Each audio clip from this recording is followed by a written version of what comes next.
এই সোশ্যাল মিডিয়ার যুগে, টিকটকের যুগে, শর্টসের যুগে আমরা কিন্তু পারছি না আমাদের অন্তরকে পবিত্র রাখতে। প্রিয় দিনী ভাই ও বোনেরা, আমরা জানি যে রোজাদারের দোয়া ইফতারের আগ মুহূর্তে কবুল হয়, কিন্তু আমরা কি এটা জানি যে এমন 10টি বিষয় আছে যে বিষয়গুলো না মানলে দোয়া কবুল হওয়া অনেক কঠিন? হ্যাঁ, অবশ্যই এটা ঠিক যে ইফতারের আগ মুহূর্তে রোজাদারের দোয়া কবুল হয়, তবে 10টা শর্ত সাপেক্ষে।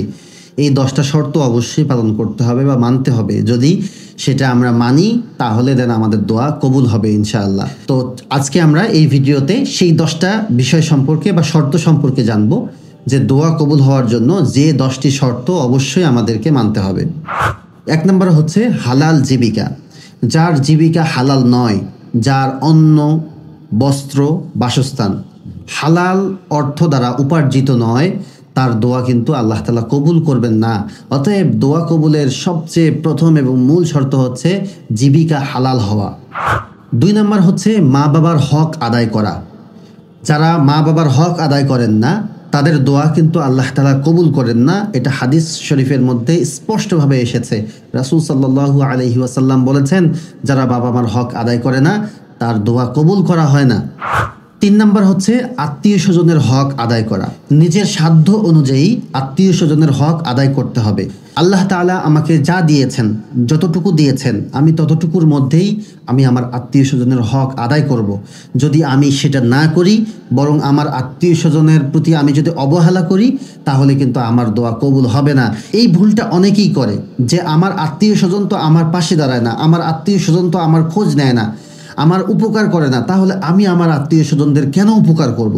আমি তাদেরকে কেন হেল্প করব? তাদের পাশে কেন দাঁড়াবো? তো এই জায়গায় আমরা জিনিসটা বুঝতে ভুল করি, আমাদের অনেক বড় একটা ভুল হয়। কারণ আমরা আত্মীয় স্বজনের হক আদায় করব নিজেদের লাভের জন্য।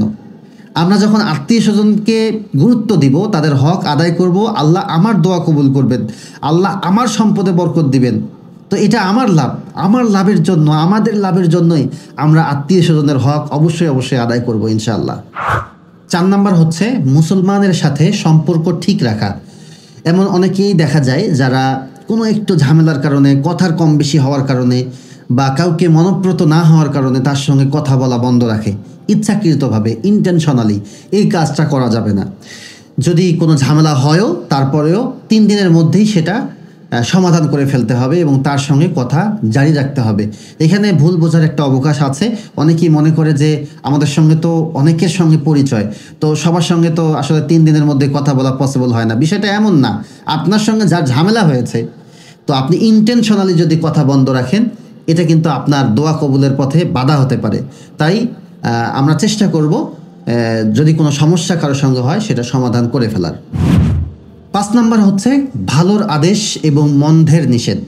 যেই সমাজে অন্যায় হতে থাকে, পাপ হতে থাকে, নারী পুরুষের অবাধ মেলামেশা হতে থাকে, অথচ সেই সমাজের মানুষ বাধা প্রদান করে না, সেই সমাজের মানুষ সতর্ক হয় না, তো সেই সমাজের দোয়া কিন্তু আল্লাহ তাআলা কবুল করেন না। এটা খুবই গুরুত্বপূর্ণ। আমাদের চোখের সামনে, আমাদের আশপাশে যখনই আমরা কোনো খারাপ কাজ হতে দেখব, পাপ হতে দেখব, অন্যায় হতে দেখব, আমরা কথা বলবো, আমরা বাধা দেওয়ার চেষ্টা করব, আমরা সুপরামর্শ দেওয়ার চেষ্টা করব, ভালো উপদেশ দেওয়ার চেষ্টা করব। এটা আমাদের একটা দায়িত্ব। আল্লাহ তাআলা এই দায়িত্ব আমাদেরকে দিয়েছেন।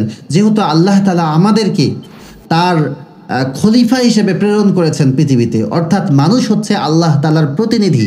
তো একজন প্রতিনিধির দায়িত্ব হচ্ছে অবশ্যই আল্লাহ তাআলার যে দায়িত্ব আল্লাহ তাআলা সেই প্রতিনিধিকে দিয়েছেন সেটা ঠিকভাবে পালন করা। 6 নম্বর হচ্ছে গীবত বর্জন। দেখুন, যারা অন্যের পিছনে গীবত করে, এই গীবতকারীর দোয়া কিন্তু আল্লাহ তাআলা কবুল করেন না। অতএব মানুষের পিছনে যেন আমরা পরনিন্দা না করি, এটা খুবই সতর্ক এবং সাবধানতা আমরা যেন এই ব্যাপারে অবলম্বন করি। 7 নম্বর হচ্ছে হিংসা বিদ্বেষ পরিহার করা। অন্যের সফলতা দেখলে যাদের শরীর জ্বালাপোড়া করে, যাদের কষ্ট, মানে সেই কষ্টে ঘুম হয় না, তো তাদের দোয়া কিন্তু আল্লাহ তাআলা কবুল করে না। অতএব অন্যের ভালো দেখলে খুশি হতে হবে, তার জন্য আরও দোয়া করতে হবে, এবং যদি আমরা এটা করতে পারি তাহলে আমাদের দোয়াগুলো আল্লাহ তাআলা কবুল করবেন।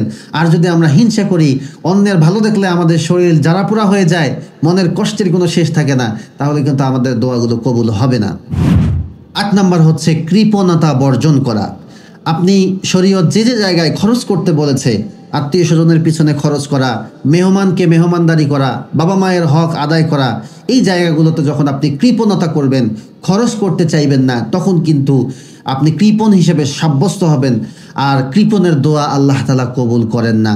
তো যদি আপনি কৃপণতা ছেড়ে দেন, আপনি যদি যাদের পিছনে খরচ করা আল্লাহ তাআলা আপনাকে দায়িত্ব দিয়েছেন, তাদের পিছনে যদি আপনি যথাযথ খরচ করেন, তাহলে আল্লাহ তাআলা আপনার রিজিকেও বারাকা দান করবে, আপনার সম্পদেও বারাকা দান করবে, এবং আপনি আল্লাহ তাআলার কাছে যাই দোয়া করবেন আল্লাহ তাআলা সেই দোয়াই কবুল করবেন ইনশাআল্লাহ। 9 নাম্বার খুবই গুরুত্বপূর্ণ, অন্তরকে পবিত্র রাখা। এই সোশ্যাল মিডিয়ার যুগে, টিকটকের যুগে, শর্টসের যুগে আমরা কিন্তু পারছি না আমাদের অন্তরকে পবিত্র রাখতে। দেখুন, অন্তরকে পবিত্র রাখতে আল্লাহ তাআলার জিকির বেশি বেশি করতে হয় এবং হাসি ঠাট্টা কমাতে হয়। কিন্তু দেখুন কি অবস্থা, এখন আমরা সব সময় হাসতে থাকি, সব সময় ফানি ভিডিও দেখতে থাকি। অনেক মানুষকে আমি এরকম পার্সোনালি চিনি বা দেখেছি যে সব সময় তারা একটা চিল মুডে থাকে। হ্যাঁ, অবশ্যই চিল মুডে থাকা ভালো, কিন্তু তার তো একটা লিমিটেশন আছে, তাই না? কিন্তু আমরা লিমিট ক্রস করে ফেলি, সব সময় দেখা যাচ্ছে সব বিষয় নিয়ে ঠাট্টা করি, যেটা মোটেও আমাদের জন্য ভালো নয়। এটা কিন্তু আমাদের দোয়া কবুলের একটা অন্তরায়। সবার লাস্ট এবং সবচেয়ে গুরুত্বপূর্ণ হচ্ছে ধৈর্য রাখা। আমরা দোয়া কবুলের ব্যাপারে অনেক অধৈর্য হয়ে যাই, যে আমি চাচ্ছি এখনই পেয়ে যাচ্ছি না কেন। দেখুন, বান্দার চাওয়া অনুযায়ী কিন্তু আল্লাহ তাআলা দোয়ার সুফল দেন না, এটা আল্লাহ তাআলার ইচ্ছায় দেন। আল্লাহ যদি ওই মুহূর্তেই চান বান্দার জন্য, সেটা ওই মুহূর্তেই দেন। যদি না দেন তাহলে আল্লাহ তাআলা সেই বান্দার জন্য সেটা রেখে দেন, সেটা পরকালে আল্লাহ তাআলা দিবেন। তাই আমরা এই ব্যাপারে যেন খুব তাড়াহুড়া না করি, অধৈর্য না হয়ে যাই। দোয়া করেছি, ধৈর্য ধারণ করব। আল্লাহ তাআলা অবশ্যই আমার দোয়া কবুল করবেন, এবং যখনই আল্লাহ তাআলা ভালো মনে করবেন আমাকে দিয়ে দিবেন। আর যদি দুনিয়াতে আমি নাও পাই, তাহলে পরকালে অবশ্যই আমি পেয়ে যাব।